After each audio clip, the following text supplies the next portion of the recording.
রমজানের এই পবিত্র মাসে আপনারা শুধু মুনাফার কথা না ভেবে আল্লাহ তাআলার সন্তুষ্টি অর্জনের লক্ষ্যে কাজ করুন, তার আদেশ মেনে চলার চেষ্টা করুন। বিশেষ করে রমজানে সবাই 5 ওয়াক্ত ফরজ নামাজ সব সময় জামাতে আদায় করবেন। তারাবির সময় সাম্রাজ্যের নিরাপত্তা প্রহরী ছাড়া বাদ বাকি সবাই এশার নামাজ পড়ার পর দোকান খুলে না বসে রমজানের রহমত অর্জন করার জন্য তারাবির নামাজ পড়তে যাবেন।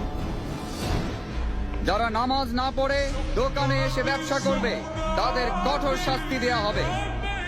প্রত্যেক মুসলমান ব্যক্তির নামাজ ও রোজা পালন করা সবচেয়ে বড় দায়িত্ব।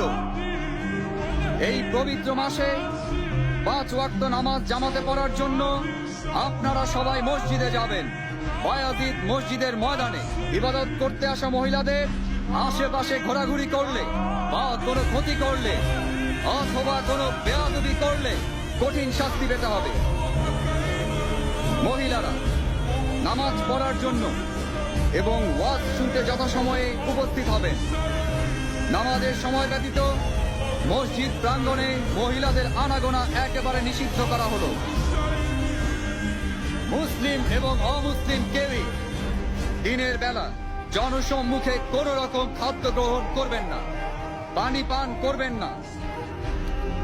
রাতের বেলা বিনা প্রয়োজনে ঘোরাঘুরি করা একেবারে নিষেধ।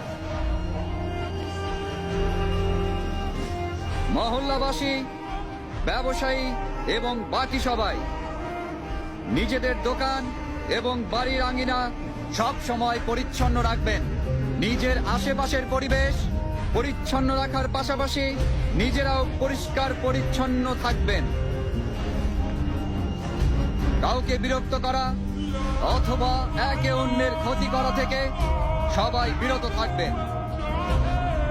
যদি কেউ মহান আল্লাহ তাআলার আদেশ বিরোধী কাজ করেন, বাদশার জারিকৃত ফরমানের সত্ত্বেও কোনো অবৈধ কাজ করেন, তাকে যথোচিত শাস্তি দেয়া হবে। ধর্ম, শিষ্টাচার, নিষ্ঠা ছেড়ে যারা অভদ্র বা অন্যায় আচরণ করবেন এবং যারা মহান আল্লাহর হুকুম ছেড়ে হালাল ও হারামে কোন রকম ভেদাভেদ না করে জনসম্মুখে খাদ্য গ্রহণ করবেন, তাদেরকে গ্রেফতার করে আইন অনুযায়ী শাস্তি প্রদান করা হবে।